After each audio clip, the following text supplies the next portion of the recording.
guys. We had to have. And it was the Project Serpo exchange program. Now, of course, this is right around when Kennedy, or shortly thereafter, Kennedy was assassinated. And I'm not sure if it's because he wanted to share all of this stuff, right? He wanted to share all of this information with the public that Mars had these, I'll share them here in a second with you. But yeah, I put two and two together. It had to have been Project Serpo, the Zeta Reticuli beings, and you had EBE-1. The more primitive technologies like rockets and shuttles of the Pentagon inside the US were often mistaken for real UFOs. And they would be, think about it. That technology was so much more advanced than anybody knew about. So yeah, they'd absolutely mistake them for UFOs. These shuttles made it to the moon and Mars. Nobody knew it, not even the president. But in May of 1962, the Pentagon sent a shuttle of astronauts successfully to Mars. It was videotaped, but never released, of course, to the public. Namely because it allegedly showed a much different landscape than what the public was told and what they believed at the time as a result. It showed a remarkable landscape, far different than what NASA had us believing. Mars had beautiful lakes, canals, made thousands of years ago by an ancient alien civilization. The land contained lush, green vegetation, thick, heavy swamps, and it was teeming with animal life humanity couldn't even fathom, you guys. Why did they not share this with the public? Well, at the time, their number one agenda was to not cause mass panic by admitting that aliens exist at all whatsoever. So instead, they relay that it's a dry, desolate land devoid of any life at all, that nothing could possibly live there or have ever lived there for that matter. Funny enough, they also have never shown the public most of the 2,000 photos that they promised with Viking 1. Years later, the first public moon landing took place, and when the first Apollo astronauts landed on the moon in 1969, they couldn't believe their eyes. As they landed on the moon, they quickly noticed a population of thousands of people had been established and living there for at least a decade, some even longer than that. It consisted of Americans, Soviets, the British, the French, even Australians had established a small colony on the moon. In due time, a regular moon population of humans started to take place. The aliens used them to help establish more bases and better advance the technology to help themselves thrive.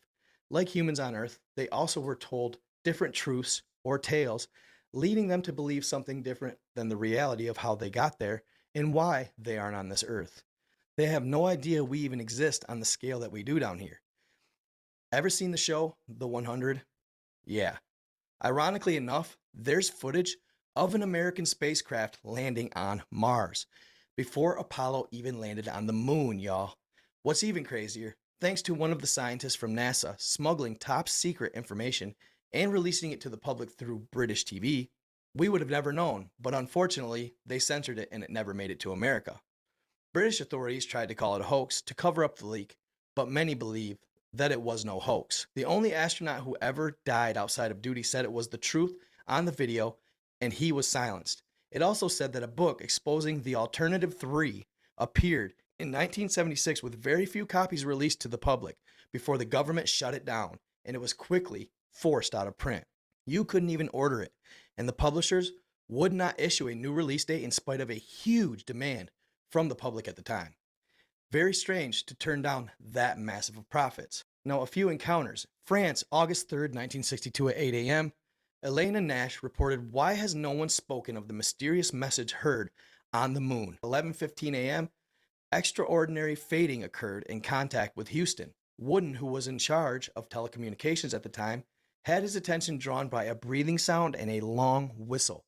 A sentence was constantly repeated on the transmission from a small to a shrill tone and from lightly stressed sounds to a racket of exclamations, and luckily the transmission was recorded by a NASA recorder. Turns out there were 8 separate words of which nobody understood. Funny though, shortly after, the Berlin Wall came down, and suddenly and unexpectedly, the end of the Cold War between Russia and the United States. They quickly found peace. President Reagan then gave a speech, or a clue, during his 42nd session of the General Assembly of the United Nations on September 21st, 1987, saying, "In our obsessions with antagonisms at the moment, we often forget much unites the members of humanity, and perhaps We need some outside universal threat to make us recognize the common bond amongst us. I occasionally think that how quickly our differences worldwide would vanish if we were facing an alien threat from outside this world. And yet I ask, is not an alien force already among us? Then in his speech on December 4th, 1985, he stated that what if there was a threat to this world from other species from another planet? We forget all of the little differences that we had between our countries and stand together. Soviet President Gorbachev had publicly stated in a town hall meeting in Geneva, where the president said that if Earth faced an invasion by extraterrestrials, can we count on you to have our back? Gorbachev, to which said yes. So the US and the Soviet Union would join forces to repel an alien invasion should it take place. In 1959, a spacecraft from Mars reportedly landed in the wilderness outside of Moscow in the Soviet Union, where a secret meeting with Soviet Premier Nagato's cruise ship was arranged. The conference regarded improving relations with Earth, exchanging knowledge, and securing world interplanetary peace. The Soviet government rejected the terms.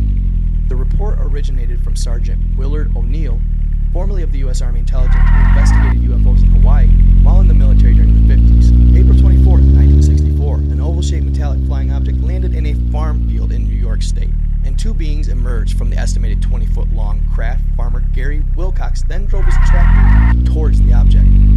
Clearly visible on a bright sunny day, the farmer kicked the metallic object to make sure it was real. The two occupants were about 4 feet high, and they carried a square tray full of different vegetables they had collected from his crops. Wilcox reported that when he confronted the beings stealing his crops, they said, "Don't be alarmed, we have spoken to people before." Gary described the voices as being very strange. They wore white, metallic-looking overalls without any stitching or pockets. He could not see their hands or their feet. He also could not see their features beneath the full spacesuits, which is speculated they were protecting these aliens from the Earth's atmosphere, as it must have been deadly to their race, said Wilcox, as he became inquisitive. One of them stated, "We are from what you know as planet Mars. We can only come to Earth every 2 years, and this year we leave a warning. The Earth people should stay out of space." They said that they were studying the organic materials on Earth because of the rocky structure of Mars, and they did not fly near our cities because they avoided the air pollution we have created. The being told Wilcox everything in monotone according to him. He even asked if he could go with them, but they rejected. Wilcox claimed he gave the beings a bag of fertilizer and exchanged information about it and other subjects before they entered the craft and took off. Wilcox was investigated by a psychiatrist and the sheriff's department. Both parties found him to be a truthful person with no emotional or mental